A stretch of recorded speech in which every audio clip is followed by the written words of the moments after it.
Hey everyone, today we're going to be making 3 traditional Thanksgiving side dishes, but all vegan. Let's dive right in, starting off with my personal favorite, classic stuffing.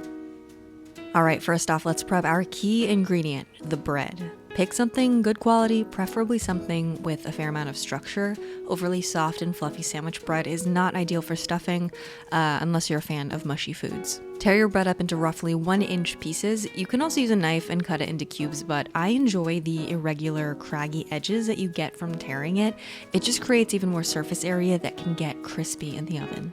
If you can think ahead, you're going to do this step the day before. You'll lay out your bread pieces on a baking tray and loosely tent it with foil to let it sit out overnight and dry out and get stale. And this is what's going to allow it to soak up all of the butter and broth and seasonings later on. But if you're a little spacey like me and forget to do this the day before, you can quickly dry out the bread in the oven same day. Just scatter it onto a tray in one layer and bake it in a 300-degree oven until it's dried out and just barely starting to brown. Now let's move on. We're gonna prep 3 veggies now: onion, celery, and garlic. I'm not the biggest fan of celery usually, but this is one recipe where I go nuts with the celery. I cut up about 2 cups, and I like a nice fine dice on mine. I think everyone has their preferences as to how chunky they like their stuffing, so, use your discretion here. We're also gonna dice up a white or yellow onion, and again, we want lots, so pick a big one. And lastly, mince up as much garlic as you like. In a skillet now, we're going to melt a stick of vegan butter. Make sure it's a brand you really like. This is going to be a very prominent flavor in our stuffing. I'm using Melt today. I also love Miyoko's or Country Crock or Violife butter. Personally, not the biggest fan of Earth Balance for flavor in this recipe. Toss in your onion and celery and saute for 5 to 8 minutes until the mixture starts to take on a little bit of color. Now add in your minced garlic and that gets sauteed for just about another minute. Now, for as long as I've been making stuffing, I have added poultry seasoning to it. This is a blend of various herbs: thyme, sage, marjoram, rosemary, some nutmeg. It's just a quick way to pack in a ton of that autumnal Thanksgiving flavor into the stuffing all at once. But I also like to add in some fresh herbs to boost the flavor and add in some beautiful color. And you can add a few tablespoons of any chopped fresh herbs you like. Today we've got some rosemary, sage, and parsley, and you could use all of them or none of them. This is a choose your own adventure kind of moment here. Now take this off the heat and we're gonna prep our baking dish. Stuffing is such a popular dish. I pretty much always make a 9x13 or a large casserole pan of it, hit it with some cooking spray or lightly butter it. And now you're going to have your bread cubes in the largest mixing bowl that you have in your kitchen. You can technically do this in your baking dish or if you're cooking in a large enough skillet, but it's just easier to mix everything in a large bowl. You won't have bread and celery flying around everywhere. Pour your celery butter mixture over the bread and give it a toss to distribute. Now we're going to take some vegetable broth, and again, this is an instance where I prefer to use chicken-style bouillon. I'll link a few options down below. It just makes it more savory and reminiscent of the kind of stuffing I had growing up.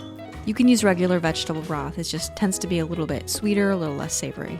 So I've gone ahead and dissolved my bouillon cube in water, and now this is completely optional, but I'm also going to add in 2 eggs worth of just egg. Again, this isn't strictly necessary. The stuffing will still be totally delicious without, but this just helps to kind of bind the stuffing together, make it a little more cohesive, and maybe even a little custardy on the bottom layer. Now pour that mixture over your bread a little bit at a time and give it a toss after each addition to evenly moisten everything. You may or may not need the full volume of liquid. It's going to kind of depend on how dry and how sturdy your bread was to start off.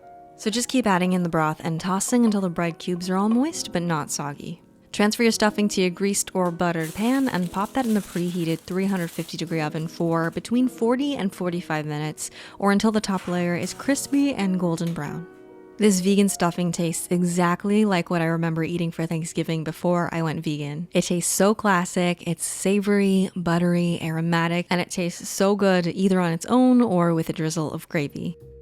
Next up, we're gonna make a savory vegan green bean casserole. This is a dish that I never ate during Thanksgiving growing up. I tried it for the first time at a Friendsgiving one year, and ever since then, it's one of the dishes that I look forward to the most. It's just so savory and hearty while also being fresh because we're using fresh green beans. This version is obviously dairy-free and it's almost entirely from scratch except for the French fried onions. I just buy those in a can because personally I think Thanksgiving is already chaotic enough to add making homemade crispy crispy onions on top of that. But you know, if you have the energy to do that, more power to you. So let me show you how I make vegan green bean casserole. Let's do a little bit of prep first. You're gonna need 1 pound of fresh green beans, that's about 4 cups worth. Go ahead and trim the ends and then cut them in half. Bring a pot of water up to a boil, and in the meantime you want to prepare an ice bath. We're going to transfer the blanched green beans directly into that to stop them from cooking so they're still nice and crisp by the time we go to bake them. Add in your green beans and you're going to blanch them for just about 1 or 2 minutes. They're going to turn this super vibrant green. At that point you can transfer them to the ice bath. Once your green beans are cooled, go ahead and drain them and set them aside. Now, traditional green bean casserole calls for condensed cream of mushroom soup, which, let's be honest, conceptually, just a little gross. My lactose intolerant body could never. Today we're making our own vegan creamy mushroom soup base, and for that we will need a pound of mushrooms. I'm using cremini mushrooms, easy to find, affordable, but feel free to get fancy. Use a blend of any kind of mushrooms you like. Clean them and thinly slice them. You will also dice up a large white or yellow onion. And if you're feeling a little fancy, go ahead, sub in a few shallots, or as my highly esteemed close personal friend Gordon Ramsay calls them, shallots. And you're gonna mince up however much garlic your heart desires. I went with 6 cloves, and I kinda wanna know how many cloves of garlic I've filmed myself mincing over the years making Sarah's Vegan Kitchen videos. What do you think? Now in a large nonstick skillet over medium-high heat, drizzle some olive oil or melt some vegan butter and add in your sliced mushrooms. Sprinkle over a little salt to help draw out the moisture from those mushrooms and saute those for about 5 minutes until there's only a little bit of that extra liquid left in the pan. Now we are adding in our onions. We're going to saute those for another 3 to 5 minutes until the mixture starts to brown. And at this point, you can add in your minced garlic and saute for just about another minute. Now we're going to create a roux to thicken our creamy mushroom soup base. So here I'm adding in some flour. Usually I just sprinkle it on, but I saw a bunch of people on Food Network using a sieve, so I thought I'd try that. I was actually so excited to try that I forgot I was supposed to melt some butter into the pan first before adding the flour. Whoops. So I added the butter in at this step and I stirred both ingredients in to coat the mushroom onion mixture. Now, after continuing to cook this for another minute, stirring constantly, I'm adding in a half a cup of dry white wine. If you don't have wine or you don't like cooking with it, that's fine. You can use veggie broth for this step. And if you had anything sticking to the bottom of your pan after adding in the roux, this wine will deglaze that and you can scrape up all of that flavorful goodness. Let this simmer for a minute or two, and next we are adding a cup of chicken-style vegetable broth and 1 cup of cashew cream. This I prepared earlier in the day by soaking a half cup of raw cashews in hot water and then blending those with 3/4 a cup of water until completely smooth. If you don't like cashews, I have a few alternatives written out in the recipe, which is available on my blog linked down below. To season this, you can use any fresh or dried herbs of your choice. I'm using dried thyme. You could also go with rosemary, sage, parsley, really whatever your favorite herbs are.